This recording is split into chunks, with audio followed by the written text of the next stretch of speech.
चलाने में भी ये प्रॉब्लम आती है क्योंकि हम बाइक ज़्यादा यूज़ करते हैं। बिल्कुल, कभी भी जैसे अगर हम लॉन्ग आवर सिटिंग में अगर बैठ के अगर बाइक चला, ये जो दर्द हमें हुआ था कारण बता पाएंगे क्या, कुछ कारण रहा होगा? जी, पेल्विक हड्डी इनका आगे शिफ्ट होने की वजह से इनका L5 L4 नर्व में काफ़ी ज़्यादा कंप्रेशन था, जिस वजह से इनके हिप के पीछे से जो मसल है वहाँ से इनके खिंचाव पूरे पैरों तक जाता है।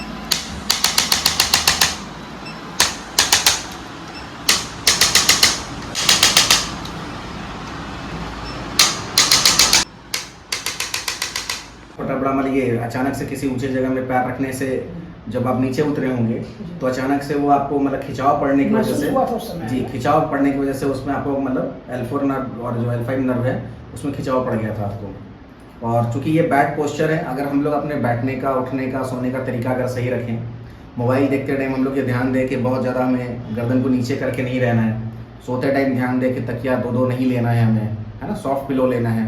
तो ये सब पोस्चरल प्रॉब्लम है। बॉडी सीधा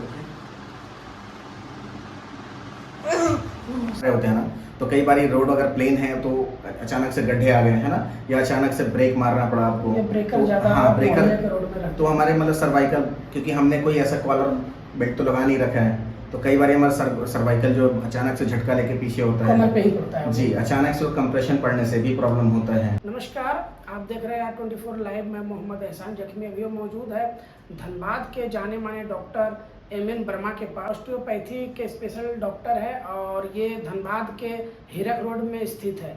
और आपको इसलिए हम विस्तार से बताना चाहेंगे कि पिछले 3 दिन पूर्व में ही एक रिपोर्टिंग करने के दौरान मेरा पैर थोड़ा सा ऊंची नीची जगह में रखा जाने के कारण मेरा कमर का जो हड्डी है वो थोड़ा सा डिसबैलेंस हो गया था, जिसके कारण मुझे चलने फिरने में काफ़ी तकलीफ हो रही थी। और इतना ज़्यादा तकलीफ था कि मैं अपने से बाइक चला करके भी डॉक्टर साहब के पास नहीं जा सका। एक सहयोगी के साथ बहुत मुश्किल से बाइक पे बैठ करके इनका घर, मोटरसाइकिल में बैठ करके इनका घर जो गोमो में है, हमने गोमो जा करके फर्स्ट दिन ट्रीटमेंट कराया। उस दिन से ही हमें रिलीफ मिली। आज मेरा दूसरा दिन है।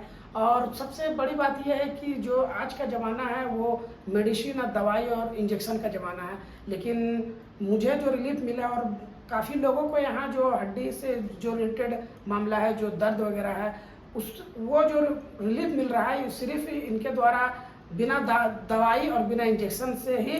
खास करके डॉक्टर साहब से जानने का प्रयास करेंगे कि डॉक्टर साहब, आज का जो मेडिसिन और ये इंजेक्शन का ज़माना है, उसके बाद भी आप जो इस तरह का इलाज करते हैं कि कितने लोग आपके पास, ज़्यादा लोग यहाँ आ रहे हैं। सबसे पहले हमारे चैनल में आपका स्वागत है। जी धन्यवाद।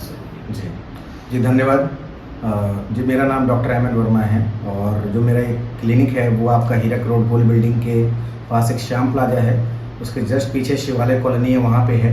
तो यहाँ पे हम लोग ऑस्टियोपैथी में, स्पाइन एंड पेल्विक में एंड ऑर्गन रिलेटेड अगर या मसल या वेन रिलेटेड अगर कोई भी प्रॉब्लम है तो उसको हम लोग without medicine, without injection treat कर रहे हैं। जिसमें हम लोग जो बेसिक है वो कि आपका जैसे स्ट्रक्चर जो है आपका बोन रिलेटेड जितने भी हमारे अलाइनमेंट्स है ना, उसको सेट करने से कई सारे प्रॉब्लम अपने आप ही दूर हो जाते हैं। एंड इसमें जो मेन जो मेजर प्रॉब्लम जो मेरे पास में प्रॉब्लम्स लेकर लोग आते हैं। अच्छा, हम किस प्रॉब्लम से ग्रस्त हैं ये बताइए। इनके पेल्विक जो हड्डी है वो थोड़ा इंटरनली मूव कर गया था, जिस वजह से इनको मतलब पैर उठाने में या बाइक में बैठने में, मतलब इवन ये बाइक में बैठ भी नहीं पा रहे थे, किसी ऊंचे जगह के पैर रख के ये अपने पैर को लिफ्ट कर पा रहे थे और बहुत सी सीवियर पेन में थे ये। और साथ ही साथ इनका थोड़ा जो लेफ्ट लेग है वो भी थोड़ा शॉर्ट हो गया था, है ना। तो पहले सेशन के बाद में ही मतलब जब ये दूसरे दिन सोकर उठे तो इनको ये बता रहे हैं कि इनको सिर्फ 5% तकलीफ था। तो इसके लिए ये सेकंड सेशन के लिए मेरे पास आए थे। तो फ्रेंड्स, मैं बस यही बोलना चाहूँगा कि ऑस्टियोपैथी को एंड हमारे यहाँ जो ट्रीटमेंट हो रहा है उसको आप लास्ट ऑप्शन ना मान के चलें, फर्स्ट ऑप्शन मान के चलें। कि मेडिसिन ले रहे हैं या फिर आप इंजेक्शंस ले रहे हैं तो मैं किसी भी पैथी के खिलाफ नहीं हूँ। हमारे यहाँ पे क्या है कि अगर बोन रिलेटेड जो भी ट्रीटमेंट हम लोग करते हैं तो पहले के ज़माने में भी लोग बोन रिलेटेड जितने भी हमारे प्रॉब्लम्स होते थे ना, तो हमारे यहाँ पे हड्डी वैद होते थे। आज उस चीज़ को ऑस्टियोपैथी में हम लोग पढ़ाई करके उस चीज़ को अगर ट्रीटमेंट कर रहे हैं तो ये बहुत ही कॉस्ट इफेक्टिव भी है, बहुत ही मतलब पेन रिलीफ, मतलब पेन रहित ट्रीटमेंट इसको बोल सकते हैं और क्विक रिजल्ट आता है इसमें। मैक्सिमम 3 से 4 सेशन, 5 सेशन में लोग हमारे यहाँ ठीक हो जाते हैं। बट कुछ ऐसे केसेस होते हैं जैसे स्कॉलियोसिस हो गए, हाइपोसिस हो रहे हैं, या बहुत सालों से अगर प्रॉब्लम है 10 साल 20 साल से, तो उस केसेस में कई बारी पेशेंट का जो ट्रीटमेंट है वो थोड़ा लंबा चल सकता है। बट मैक्सिमम केसेस में लोग जल्दी ठीक हो जाते हैं। ये जो दर्द में हुआ था, कारण बता पाए क्या, कुछ कारण रहा होगा? जी, पेल्विक हड्डी इनका आगे शिफ्ट होने की वजह से इनका L5 L4 नर्व में काफ़ी ज़्यादा कंप्रेशन था, जिस वजह से इनके हिप के पीछे से जो मसल है वहाँ से इनके खिंचाव पूरे पैरों तक ऐसा जा रहा हुआ था। था कैसे, कुछ अंदाज? आपने तो बताया ही कि पैर छोटा बड़ा, मतलब ये अचानक से किसी ऊंचे जगह में पैर रखने से जब आप नीचे उतरे होंगे तो अचानक से वो आपको मतलब खिंचाव पड़ने की वजह महसूस से, हुआ था उस समय? जी, खिंचाव पड़ने की वजह से उसमें आपको मतलब L4 नर्व और जो L5 नर्व है उसमें खिंचाव पड़ गया था आपको। और चूंकि ये बैड पोस्चर है, अगर हम लोग अपने बैठने का, उठने का, सोने का तरीका अगर सही रखें, मोबाइल देखते टाइम हम लोग ये ध्यान दें कि बहुत ज़्यादा हमें गर्दन को नीचे करके नहीं रहना है, सोते टाइम ध्यान दें कि तकिया दो नहीं लेना है हमें, है ना, सॉफ्ट पिलो लेना है, तो ये सब पोस्चरल प्रॉब्लम है। बाइक चलाने से भी ये प्रॉब्लम आती है क्योंकि हम बाइक जी। ज़्यादा यूज़ करते हैं।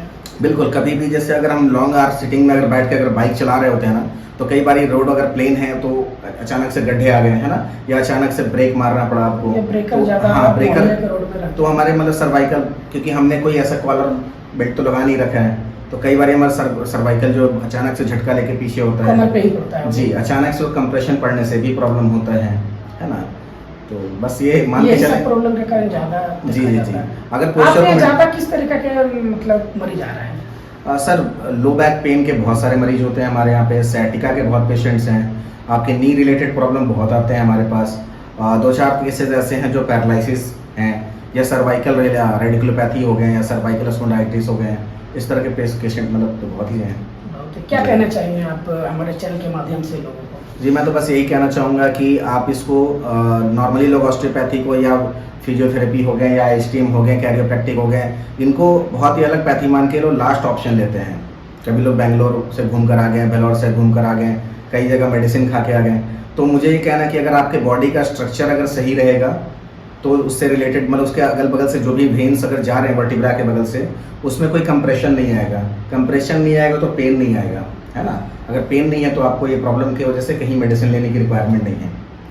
ठीक है, आपके यहाँ पर मेडिसिन और इंजेक्शन का कुछ नहीं है? जो है आप वीडियो में जो देख रहे हैं बस वही आपका इलाज है? जी बिल्कुल, हम लोग का बेसिक रोल यही है कि हम लोग 3 फेज में ट्रीटमेंट करते हैं यहाँ पे। पहला है कि अगर आपके स्ट्रक्चर में अगर कोई भी डिसबैलेंस है, पहले तो डायग्नोसिस है सर किसी भी ट्रीटमेंट का। अगर आपने किसी पेशेंट को अच्छे से डायग्नोसिस कर दिया कि कहाँ से ये प्रॉब्लम जनरेट हो रहा है ना, तो आप उसको डायग्नोसिस सही है तो आप ट्रीटमेंट भी सही कर पाएंगे।